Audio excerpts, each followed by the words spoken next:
আমরা আলোচনা করব ইউটিউবের সবচেয়ে ইম্পর্টেন্ট একটি বিষয় নিয়ে। বিষয়টা হচ্ছে কপিরাইট ক্লেম আর কপিরাইট স্ট্রাইক কাকে বলে, এগুলো কিভাবে কাজ করে, কপিরাইট ক্লেম এলে কি হবে, কপিরাইট স্ট্রাইক এলে কি হবে, সবকিছু ফুল ডিটেলসে আলোচনা করব আজকের এই ভিডিওতে।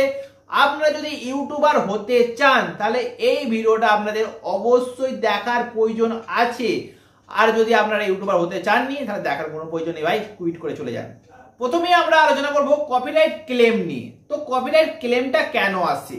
দেখুন, কপিরাইট ক্লেমটা আসে আপনারা যদি আপনার ভিডিওতে ব্যাকগ্রাউন্ড কোনো যদি মিউজিক ব্যবহার করেন বা কোনো যদি গান ব্যবহার করেন, সেই গানের ওনাররা আপনার ভিডিওতে দেবে কপিরাইট ক্লেম।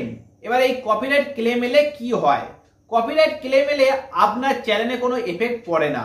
কপিরাইট ক্লেমটা আসে শুধুমাত্র একটা প্রপারলি ভিডিওর উপর, যেই ভিডিওটাতে আপনারা সেই গান বা কোনো মিউজিক ব্যবহার করেছেন কোনো অনারের পারমিশন ছাড়া, তো তারা আপনাকে দেবে কপিরাইট ক্লেম। এবার এই কপিরাইট ক্লেম এলে কি হবে? কপিরাইট ক্লেম এলে চ্যানেলের কিছু হবে না, সিম্পল আপনি যে ভিডিওটা থেকে ইনকাম করতেন সেই ভিডিওর ইনকামটা এই যে গানের ওনার বা মিউজিকের ওনার সে পাবে, কারণ সেই আপনি তার মিউজিকটা ব্যবহার করেছেন পারমিশন ছাড়া। সেই জন্য আপনাকে কপিরাইট ক্লেম দেবে এবং সেই ভিডিও থেকে যতটা পয়সা বা রেভিনিউ বলতে পারেন যেটা পাবেন সেইটা পাবে ওনার, মিউজিক বা গানের ওনাররা পাবে। এবার এই কপিরাইট ক্লেমটা আমরা কি রিমুভ করতে পারবো?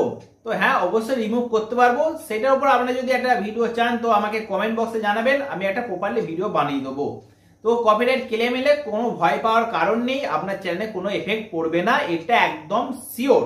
খালি আপনি যে পয়সাটা ইনকাম করবেন ভিডিও মাধ্যমে সেই পয়সাটা কপিরাইট ওনাররা পাবেন। এবার আসছি কপিরাইট। এই কপিরাইটটা আপনাকে অবশ্যই জানতে হবে, কারণ এই কপিরাইটের জন্য আপনার চ্যানেল ডিলিটও হতে পারে। তো ভালোভাবে মনোযোগ দিয়ে শুনুন।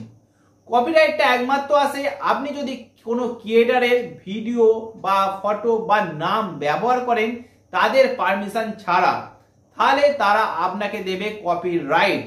আর এই কপিরাইটটা থাকে 90 দিনের জন্য। 90 দিন পর এই কপিরাইটটা রিমুভ হয়ে যায়। কিন্তু এই 90 দিনের মধ্যে যদি পর আরো দুটো কপিরাইট চলে আসে তাহলে আপনার চ্যানেল পুরোপুরিভাবে রিমুভ হয়ে যাবে।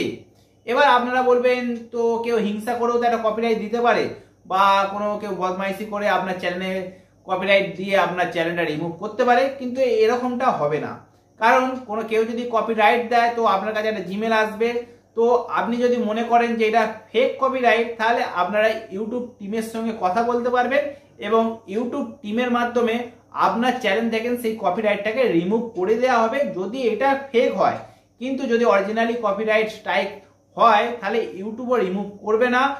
আর 90 দিনের মধ্যে পরপর 3টে স্ট্রাইক চলে এলে আপনার চ্যানেল পুরোপুরিভাবে রিমুভ হয়ে যাবে। আই হোপ আপনারা বুঝতে পেরেছেন কপিরাইট ক্লেম কি আর কপিরাইট স্ট্রাইক কি। এরপরও যদি কোনো ডাউট লেগে থাকে, রোজ আমি রাত 10:30 থেকে 11টা অবধি লাইভ স্ট্রিম করি।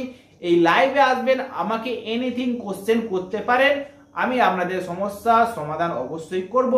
ফাইনালি বন্ধুরা, আজকের ভিডিওটাকে এখানেই সমাপ্ত করছি। ভিডিও যদি ভালো লাগে থাকে ভিডিওটা লাইক করে দেবেন, চ্যানেলে নতুন হয়ে থাকলে চ্যানেলটা সাবস্ক্রাইব করে দেবেন।